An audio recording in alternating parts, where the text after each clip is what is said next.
And so as that gets started recording, we are here today with Erin O'Leary.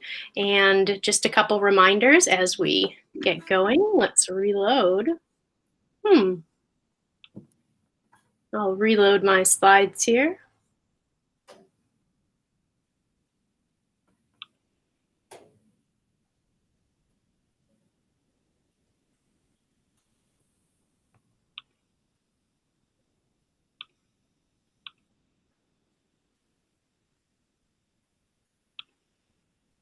Hopefully they'll start loading, but just so you know that you can toggle on and off your microphone with Control D or Command D to mute and unmute yourself.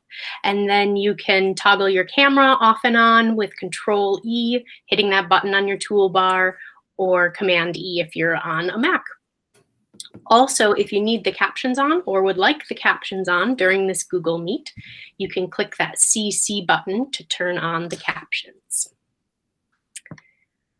I always like to go into a little bit of why we're doing office hours, and we are here at the regional level doing office hours so that we can share this knowledge across the region. We know that there's great people in the region who are doing amazing things regarding assistive technology, and our ability to be able to share those things using this digital platform feels really important. And we know we're all on a crazy high learning steep curve right now. And so being able to share information can be really helpful. I also always start with the SET framework. This framework of looking at assistive technology and considering the student, the environments, the tasks, and then overlaying the tools on what we want the student to be able to do helps us provide that lens, including equity, to make sure that every student is getting exactly what it is that they need. Our agenda today will have a little sharing by our guest. Then we'll open it up to questions and answers. We have a few additional resources to offer, and then I'll do a quick wrap up. So without further ado, I would like to introduce to you today Erin O'Leary. He is a special education teacher at Lincoln Park Middle School, which is part of the Duluth Public Schools.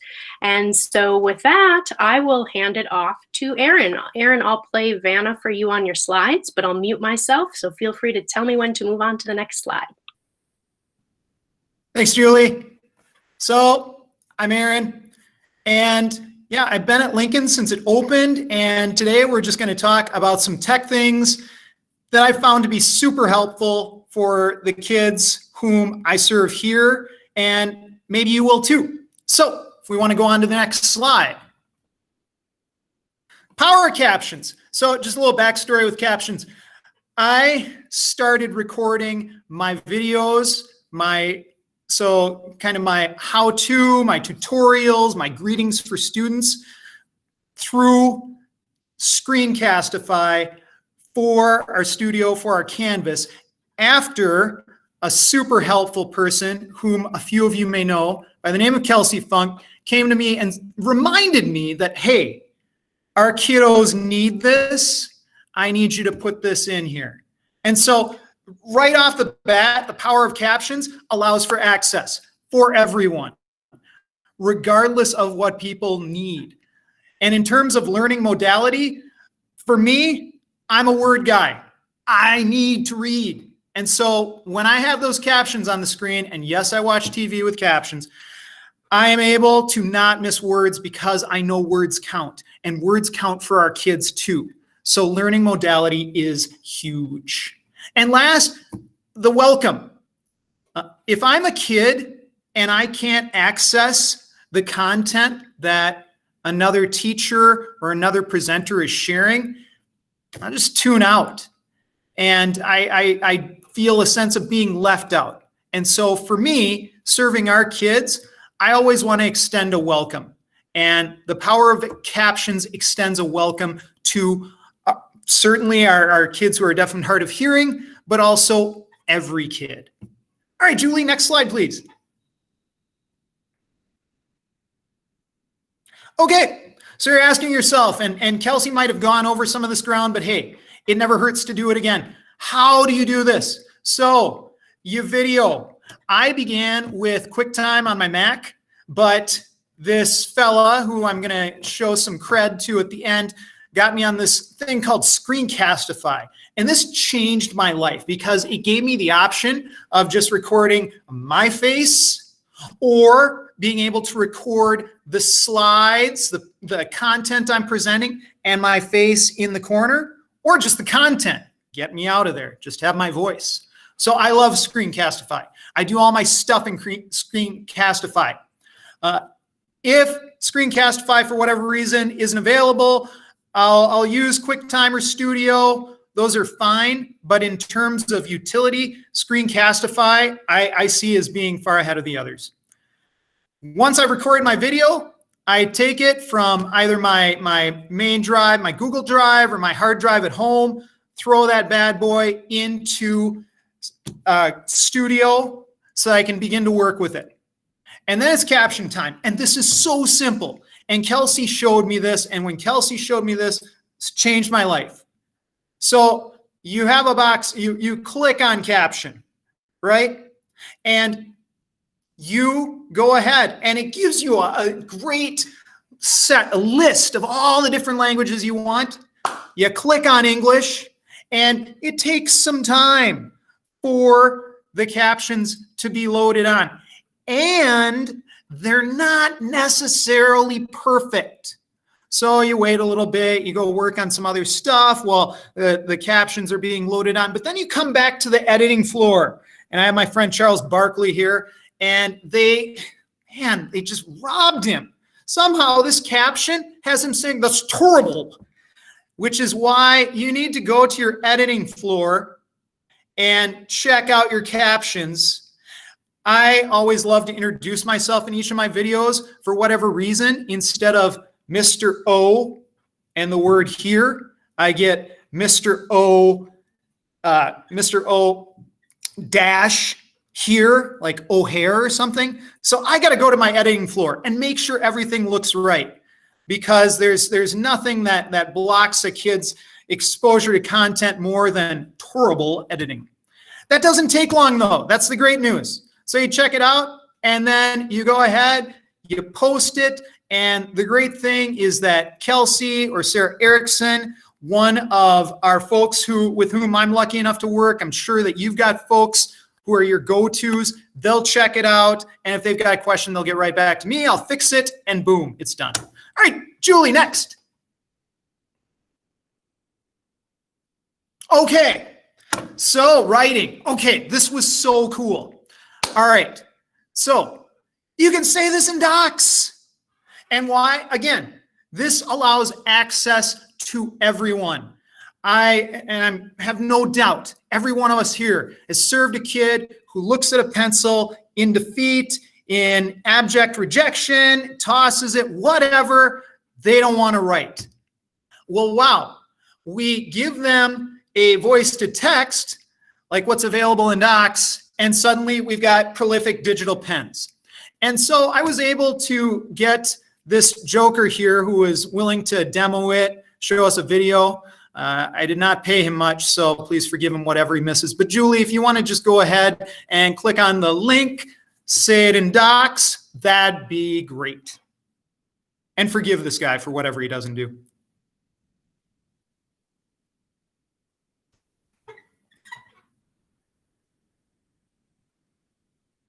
Okay, Mr. O here again.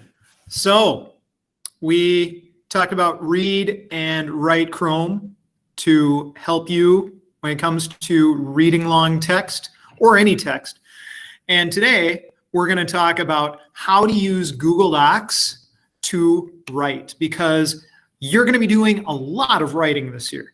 It's going to be crazy, but I'm going to give you a tool that's going to make this really, really simple. And it's kind of cool too. All right, so you got your Google Doc here, right? You click over to Tools. There it is. Now you follow the cursor down to voice typing. Boom. You're going to move your cursor to the left, find that microphone, and hit click to speak. Now, everything I say is being picked up by the computer. period. When I'm done typing, all I do is hit that microphone again. And the red that you saw, the red kind of circles target that you saw around the microphone, shuts off, and you see a gray microphone again. So I'm going to show you, we're going to do this again, just so that you see what's going on. See, I've come to my tools here. I've come down. I've clicked on voice typing. I'm not going to do it again because I've already got my microphone out. Google's going to ask for my permission to use my camera, or not my camera, but to use my microphone. I'm going to give it. And then I'm going to click on the microphone. Here we go. Now we're typing again, period. Now, if you notice, I have to tell the computer, I have to say period for it to put a period on there and then begin a new sentence. The computer won't do that automatically. And that's kind of a training thing. You do it and you get used to it. All right. You're probably not going to think to do that the first few times we write. And given that this is some of our first writing, we're not necessarily going to worry about periods. I just want you to know how to put a period in when you're ready. So again, you hit the microphone and then you say period. And there's my period.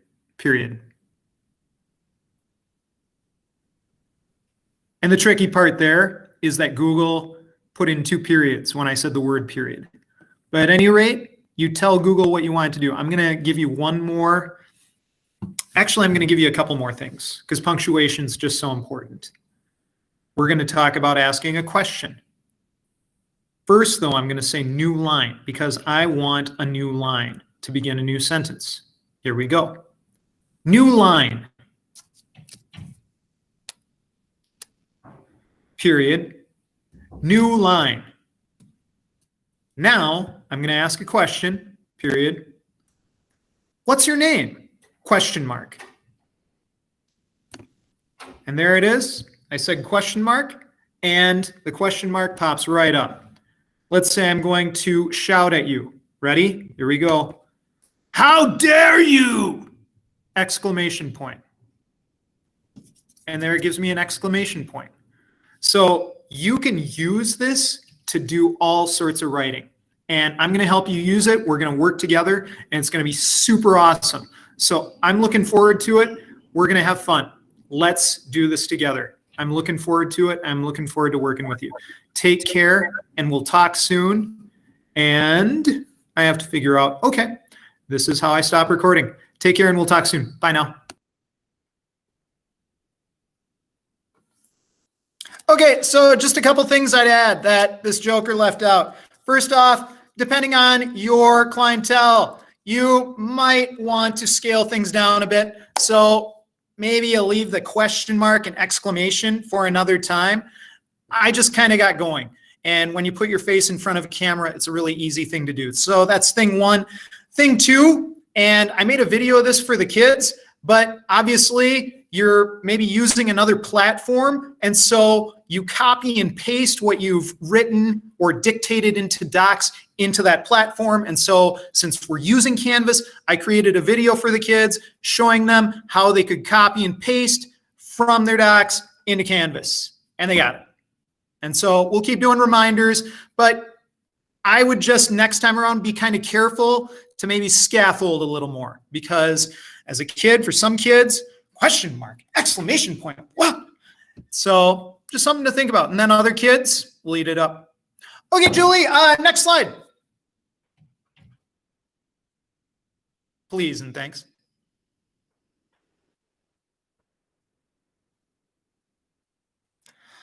Okay, so this is a bit of a game changer here too. So our kids, reading. Again, UDL, need more be said? No. Stuff that works. Today, we're going to look at Read and Write Chrome.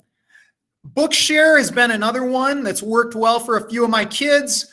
I had a kid go through the Hunger Games, like is in the Hunger Games book 1, the Hunger Games on Bookshare. That worked really well for him.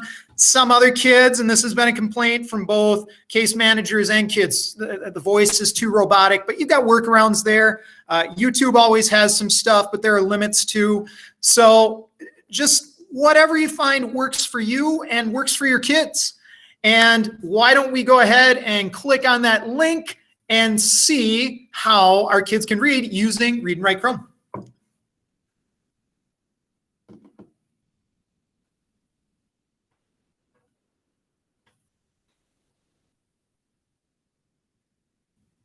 Hey, Mr. O'Leary here. So we're going to be doing a lot of reading this year, and you're going to be doing a lot of reading in your classes. So I want to show you, you've got all this text here and you're thinking, what? I don't want to have to go through all that. I do better when someone reads to me. And so I'm going to show you how to make that happen. So you got a couple options. First, and the one I like the best, is this Read and Write for Chrome extension. So what you're going to do is come up here to the right of your browser. There's a little puzzle piece. You're going to click on it. There it is. Look at that. And what you're going to do is highlight what you want read to you. I want all that read to me. And then I'm going to come up here and I'm going to press the play button. Dennis and Mac had been driving for almost a week, and they hadn't seen a single soul. They were... Whoa, magic. It's all being read to me. Now, let's say I don't like the voice or I can't understand it. I'm just going to hit stop here. I'm going to come over to these three dots. And look, I've got some options. So I'm going to click on options. And I've got all these different voices. So I've got US English Allison here. For the record, I think that's the best voice to go with. But let's say you want something else. Let's say you're a fan of US English Tom. And I always advise to go with US English because it's English. So you click on US Tom. You come down here, you click OK. You highlight your text. Go ahead, read it again. Dennis and Mac had been driving for almost a week, and they hadn't seen a single soul. They were worried. When they left the ranch... I like that. Nice, deep voice, and I can understand clearly what the words are saying. On your Chromebook, you can adjust the volume. You can also do that here through the options.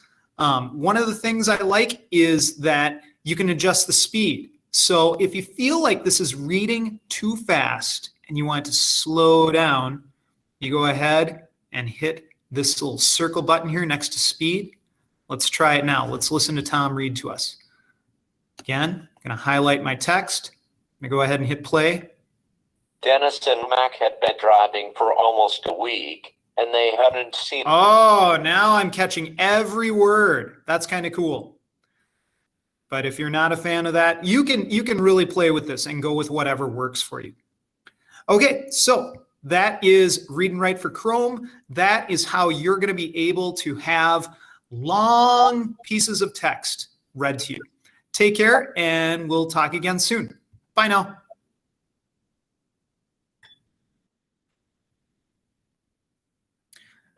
Greg, the answer to that is yes. So Canvas allows for both a video and an audio option. What I've found so far is that more kids are comfortable with the audio option where they don't have to show their faces, which is great because for so many kids, regardless of where they are, showing your face, even to a trusted adult, in the background you've got, sometimes gets tricky. So, and screenshots, I have not gotten screenshots yet this year, but I also haven't shown how to do a screenshot. So that's an area in process. I did say two options during the video, but then I neglected to say what the other option was. The other option is ReadWorks. This site it offers to, you can have the text read to you there. Of course, that's not true of every other site. Okay, next slide.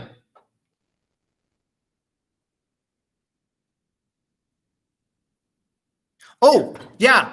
I'm still in process on captioning. I forgot to mention that. So last year, my introduction to captions was really horrific. I was trying to caption a YouTube video, and Julie was helping me, and Mary Smith Johnson, another one of our DHH teachers, was helping me, and it was crazy. So if you've got some revelation you want to share, please do. I found my experience, at least anyway, for Canvas was far more intuitive, and I just feel much more comfortable, and I didn't spend all day on it. So I'm still in process when it comes to captioning on YouTube. If it works for you, you do you. Okay, Julie, now next slide, please. Okay, so our heroes, the kids, period. I got a kiddo last spring, and she's a writer, and she loves writing in her notebook, but when she got the voice to text option in front of her, she would just go. And there are our kids who are waiting for this thing to learn it, who will just go. There are kids who want text to be read to them, who are ready, who will just go. I already had a couple of kids who knew how to do it previously, and they just had it read to them right there. Totally impressed me. So, and then always credit where credit is due. Kelsey, already gotten to. Julie, obviously you want her work, you can ask for it. Jamie Griffin, our social studies teacher, tech savant at Lincoln, continues to be a go-to that I have questions about. And he got me into Screencastify. Now I'm addicted, so I'll never go back. And that is that. Questions, I believe. Hey, Aaron, this is Jess over at Denfeld. Can kids, if they have one of our Chromebooks, can they get the Read and Write Chrome? Can they just add that extension on there? Yes, they can. So I believe it's already on there, and what you have to do is go up to the three dots. Julie, please correct me if I missed something. And you have to you have to pin the extension. But I believe most of the Read and Write extensions are already come pinned. And I had another question. I'm going to give you a bonus here. So I was asking about what website did I want to use? Okay, makebeliefscomics.com. That's coming down the pike at some point. But I wondered if our kids had access.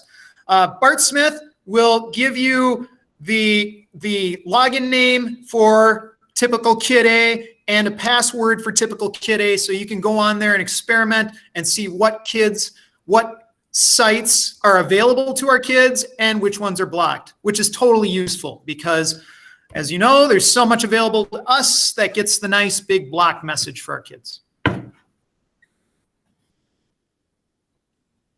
Yeah, just to go back, Aaron, if I could, to your piece about pinning. No, that's okay. Pinning it. So if you can see my screen here, I have Read and Write showing up here, but for some of the students, they might not have it there. And what they can do is it is pushed out for all of the ISD 709 students, but they might have to go to extensions and then click this blue pin. Make sure that this is a blue pin there to make sure that that shows up. It'll toggle it on and off. You can see it turning on and off and available there. So they might have to do that to pin it, just FYI. But for anyone who's in another district or co-op, you can get that if your district allows students to install extensions, or you can work through whoever lets you do that. It's just available for free in the Chrome Web Store if you're just looking for that function of the text reading aloud. And then too, I just thought about this. Thanks, Julie. If you want, I'm sure Bart wouldn't mind, I can forward that email with the typical student A or B to any 709 folks here who are interested in checking out what kids can and cannot see on their Chromebooks.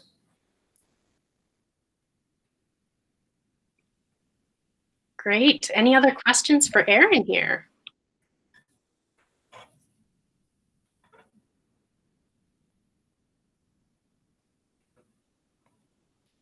Kelsey had a question. Aaron, could you make a how-to video for kids to add this and use it?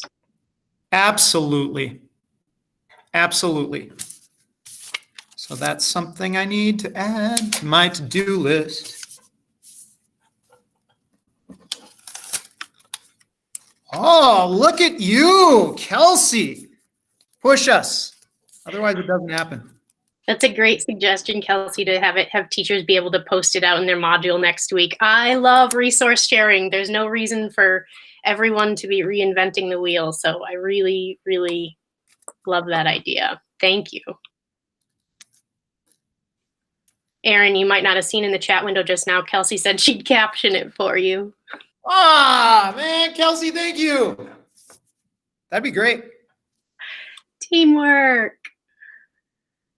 Cool. You can keep the questions and answers coming. I'm going to reshare my screen and go through the last few slides that we've got here, but keep typing your questions in the chat window for now. Just a second. I'm going to present.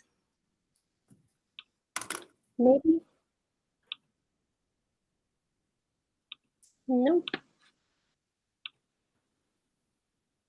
Just going back to the slides here. There we go.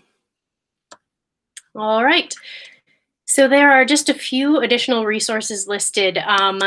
Erin shared this link of making Screencastify video tutorials. So that's a good link to check out there, quick video. He also mentioned Bookshare, which is a place where you can get digital texts for qualified individuals. So there's just a link of how to get started with Bookshare. And then we talked a little bit too about how last week's office hours was Kelsey Funk, and she talked about captioning and supporting students who are deaf and hard of hearing. And so that is now up on our Northland AT YouTube channel. So you can subscribe to that. I think we've got 7 subscribers so far. So make yourself number 8. Just kidding. And then I just always at the end like to think of the one thing that you saw today. Erin shared a number of different resources with you.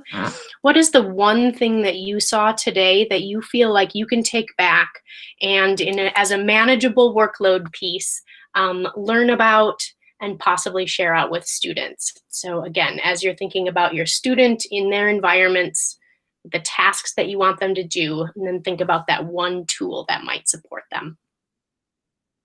Next week, we've got Greg Sumner, who's an occupational therapist with us today here, works for Northern Lights Special Ed Co-op, and he's going to be talking more about Chromebook accessibility. So that is next week, October 7th, October already, from noon to 12:30. So you can register for that. And we've actually got the whole next month booked out. I haven't put together all the registrations for it yet, but we've got, like I said, Greg's speaking next week. The week after that, October 14th, we're going to have Anne from Hibbing talking to us about a program called Everyday Speech. And that's a social emotional learning platform that she's got some experience with. October 21st, Krista Severson from Edison, who's also with us here today. Awesome. She will be sharing some visual supports. She is an ASD specialist, and she'll be sharing lots of different resources about things like COVID-19, like how do you wear a mask? Visual supports and things like that. So she's got a ton of resources to share. And then on October 28th, Sherry Walker will be joining us, and she will be talking more again, actually, about Jamboard. That's now available, integrated right into Google Meet. And so we've had some people have some questions about that. So we've got that booked for October. So keep an eye out for all those registrations coming out on the Region 3 low incidence email list. A big thank you to everyone for attending. I know things are very busy right now, so thanks for taking the time out of your schedule for attending this. A recording of the session will be emailed to you once it's uploaded into YouTube and captioned. And if you have any questions, make sure you reach out to me at my email address there. And just again, a huge thanks to Erin O'Leary, who is one of the most energetic educators I've ever worked with, for sharing these great tools about working with students and supporting their needs. So thanks, Erin. I'm going to stop the recording, but feel free to hang around with more questions, comments, or just to chat.